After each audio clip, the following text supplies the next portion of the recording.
Chapter 1. The Truth Will Set Him Free. Chapter Text.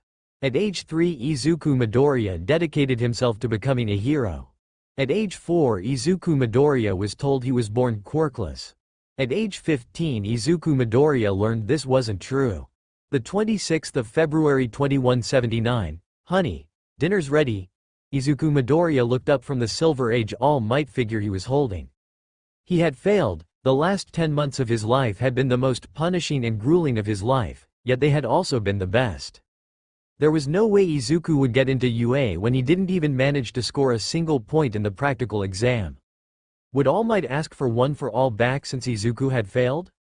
Izuku's grip tightened around the figure, fear clutching at his heart. Izuku, the Katsudon is going cold. Pushing down all the negative feelings, Izuku forced himself to smile. His mom had even made his favorite food for him to celebrate. I am coming. Izuku stood up, the springs of his bed creaking as he did, before carefully placing the All Might figure down. Pushing his bedroom door open, Izuku's nostrils were assaulted by the glorious smell of his favorite food.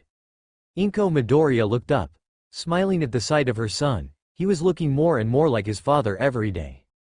It smells great, Mom, Izuku exclaimed. Thank you. Mother and son took their seats, digging into their food. So good. Inko glanced at her son. Slow down, honey, savor it. Izuku lowered his chopsticks, nodding at his mom. Alright. Returning to his food, Izuku forced himself to eat slower. The intense training plan he had been on for the last 10 months had left no time to eat at anything less than full speed. Izuku hissed in pain. It felt like his fingertips were on fire. Dropping his chopsticks, Izuku held his hand up, staring as strange squarish pads protruded from his fingertips. Is something wrong, honey? Lowering his hands, Izuku looked to his mom. I'm fine, Izuku said, trying to assure Inko. I just had a little pain in my arm. Let me have a look. Inko reached out to examine Izuku's arm. Izuku yelped, pulling his arm away. There's no need, recovery girl fixed it up right away. Well, that's what Present Mike said happened. Inko frowned. Wait, were you unconscious? Well, yes. Izuku admitted, before backpedaling. I wasn't for very long. It's fine, Izuku. You don't have to hide things like this from me. UA called me while you were out. Inko placed her chopsticks down and raised her hand to touch Izuku's cheek. I'm your mom. I will always worry about you getting hurt, whether you become a hero or a programmer who never leaves their bedroom. Izuku gave a weak laugh, hyper-aware of the pads on his fingertips. I know training to be a hero holds a risk of getting hurt, but I'm not going to stop you and hide you away in bubble wrap. I failed. Inko smiled at her son, tears flowing freely. No you didn't, how could you when you saved that girl? Isn't that what a hero does? Izuku looked up, tears glistening in his eyes. I don't think you can be a hero, Izuku. You already are a hero. The tears spilled down Izuku's face. Really? Really? Izuku wiped away the tears. Back then, what I wanted you to say was, you can be a hero. Inko nodded. I should have said it then, I'm sorry, Izuku. Izuku shook his head. Don't be sorry, Izuku. It's every parent's responsibility to encourage their child's dream. I didn't. Silence fell as Izuku processed his mother's words. Inko suddenly smirked. So, when were you going to tell me about this quirk of yours? It had only just manifested. Izuku responded, taking care to hide the pads from his mother. I'm still figuring it out. It kind of breaks me when I use it. Izuku watched the waves gently lap against the beach, unconsciously rubbing two of the finger pads together. He just barely managed to hide his sudden mutation from his mom, before fleeing to his room after dinner was eaten. Izuku had stayed in there until Inko had gone to bed, then he had snuck out. To Dagoba Beach. What was happening to him? Was this one for all? A dull crash sounded, followed by a cloud of sand whipping past Izuku. Turning, Izuku watched as All Might straightened his garish yellow suit before suddenly deflating, releasing a mouthful of blood. I know you got seriously injured, but throwing up blood is a sign of an open internal injury. All Might wiped his mouth with a branded handkerchief. How astute of you, young Midoriya. Every time I use one for all my internal injuries reopen. Izuku nodded mutely. So, why did you ask me to come here at this hour? Oh, alright. Izuku opened his hand and held it out for All Might to see. These appeared a few hours ago. Could they have a link to One for All? Like your muscle form? All Might inflated, stroking his chin. Unlikely, my muscle form used to be my natural state before my injury. Oh. Never fear, called All Might in a tone entirely too loud to have the intended comforting effect. I know someone with a quirk who could help us out with this conundrum. Meet me here again tomorrow morning at 8. With that, All Might was gone, leaving Izuku with more questions than answers and a mouthful of sand. The 27th of February 2179. 10 months of waking up at 4 a.m. had left its mark on Izuku. He could no longer sleep in.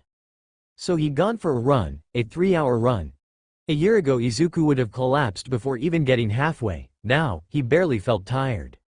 The run had given Izuku time to think about the UA entrance exam. Even if he didn't get in, Izuku would become a hero. He still had a number of options. He could petition to enter the UA General Education stream, who admitted based on the general exam taken by applicants to all courses, as well as trying out for Ketsubutsu Academy, a newer, less prestigious school whose entrance exam was in 3 weeks' time. That would give him time to start training his new quirk, if All Might let him keep it, that is. Izuku Midoriya. Izuku looked up from where he stood, leant against the railing of Dagoba Beach, to see a plain, black sedan parked in front of him. Inside was a man dressed in an equally plain, black suit. I'm Detective Tsukachi, a friend of All Might's. Izuku paused. Was this some kind of trick? How do I know that? Izuku questioned. I mean, I'm not trying to be rude, it's All Might, and It's alright, kid, assured Tsukachi. Izuku's phone lit up and began blaring the All Might theme. Holding it up, Izuku saw the grainy image of All Might he had set as the man's contact image. Hello? Young Midoriya. I'm afraid I ran into a few dastardly villains on my way to meet you, Denver Smash. Izuku flinched as he pulled the phone away from his ear. Clearly All Might was still fighting said villains. Tsukachi chuckled. Here I thought I was the only one he did that to. I've asked Detective Tsukachi to give you a lift. Izuku bobbed his head. I understand, see you soon. The call went dead. Hop in, kid. Tsukachi reached into his suit jacket and tossed Izuku a leather wallet. Flipping it open, Izuku examined the shiny gold badge and police force license with a picture of Tsukachi smiling back at him. Right. Izuku nodded and opened the car door, climbing into the passenger seat, while handing the license to Tsukachi. Are we going to a police station? Izuku wondered aloud as the car set off. Tsukachi smiled. I thought that was obvious. I'm not in trouble, am I? No, assured Tsukachi with a chuckle. The specialist who's going to have a look at your quirk is a colleague of mine, Tokusei Shikaku. Oh okay. Don't worry, both Tokusei and I know about One for All and All Might's injury. Oh, I see. Tsukachi smiled again. I can see why he picked you to be his successor. Why? You wear your heart on your sleeve. Tsukachi replied. But you have an iron core, we're here. That was quick. Izuku and Tsukachi exited the car, turning upon hearing a whistling sound. You might want to step back, Midoriya. Izuku frowned. Why's that? I am here. All Might slammed down in front of Izuku. A villain over each shoulder, both unconscious. Ah, young Midoriya, you're here. All Might greeted as he handed the villains off to the police force. Izuku blinked. He was covered in dust and his hair blown back. Apologies, my boy. All Might brushed the dust off Izuku, nearly knocking him off his feet. I am fine. Izuku exclaimed as his brain caught up with reality. This way All Might, Midoriya. Tsukachi said, guiding the 2-1 for all users into the station and into a private room. As soon as the door shut, All Might returned to his true form, accepting a tissue from Tsukachi. Afternoon. Izuku yelped and jumped, turning to see a navy-haired man sitting on the sofa, a tea tray on the table in front of him. I'm Tokusei Shikaku, greeted the man, standing and holding his hand out to Izuku. Izuku Midoriya. All Might, good to see you, and you, Shikaku. Take a seat, Midoriya. Tokusei urged, returning to his seat. Izuku nodded, sitting down next to Tokusei, while All Might and Tsukachi took the other sofa. Tea, offered Tokusei. Please, those villains have left me parched. Black, 1 sugar. Izuku paused, before nodding, yes please. After a series of passing cups around and much clinking, everyone had their tea. So, I heard from All Might you're having a problem with One for All, stated Tokase. Right, All Might gave it to me yesterday, then, that evening these appeared. Izuku held out his hand, showing Tokase the pads on his fingertips.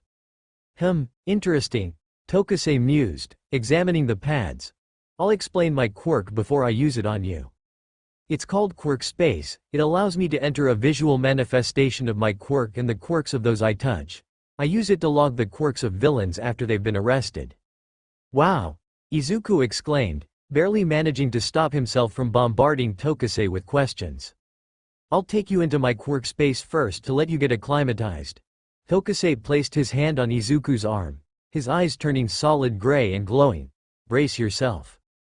Izuku was falling down a tunnel of multicolored beams of light, before he suddenly found himself standing in a white void with Tokase. In front of him was a gray ball of energy, glowing white.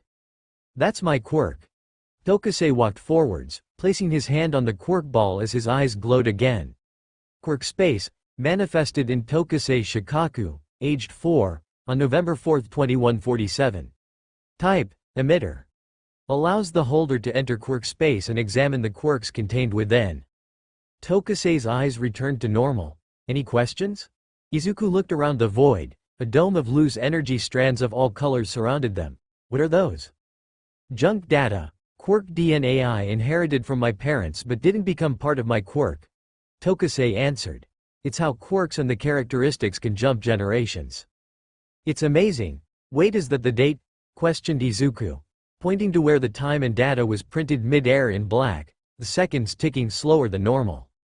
Right, that's the other part of my quirk. It allows me to see the past of a quirk space. Watch. Tokase held up his hand and rotated his wrist, the date running backwards and stopping on November 3, 2147. The quirk ball had shrunk, now no more than a spark of white energy. This is the day before my quirk manifested. Just watch as I roll the date forward. Izuku nodded, keeping a close eye on the quirk spark as time moved forward. The spark glowed bright, drawing strands of gray, navy and black energy from the dome towards it, fusing with them to create a quirk ball. I have so many questions, breathed Izuku, staring in wonderment. Are quirks based on our personalities at the point at which they manifest? Or is it just random? Are quirks predetermined when we're born? If so, do quirks affect the holder's personality? Tokase shrugged. As far as I've been able to tell, whether our personality affects our quirk, or our quirk affects our personality, it's actually a bit of both.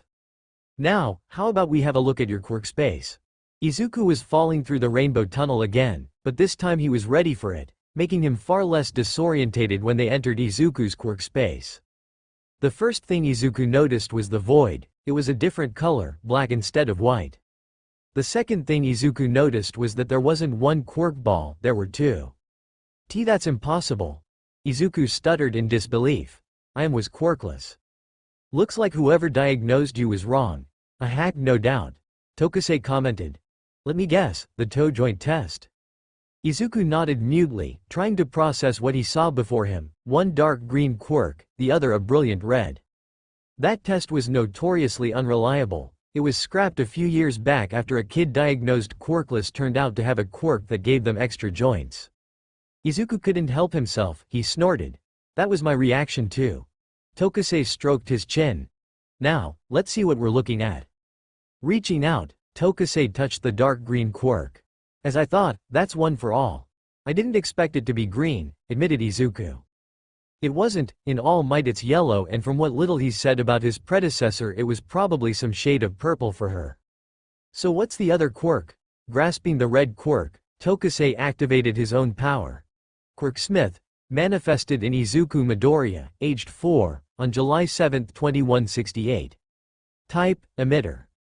Allows the holder to alter the state of quirks and permanently copy the quirks of others upon contact. Tokase whistled. That's one mighty powerful quirk. It doesn't make any sense. If I'd had this quirk since I was 4, I'd have copied hundreds of quirks since then. I have an idea why. Tokase raised his hand and rolled time back 48 hours. One for all vanished, leaving Quirk Smith alone, smaller and its color dulled. Quirk Smith, manifested in Izuku Midoriya, aged 4, on July 7, 2168.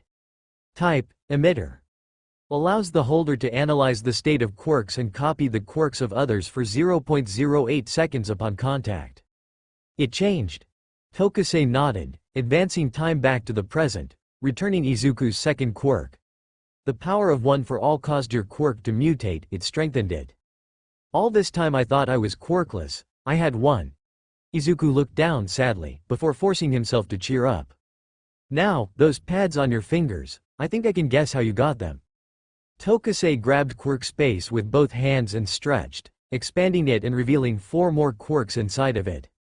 A pale green quirk giving off wavy, equally green lines, a pink quirk emitting rainbow light, a plain white quirk and an exact copy of Tokusei's own quirk.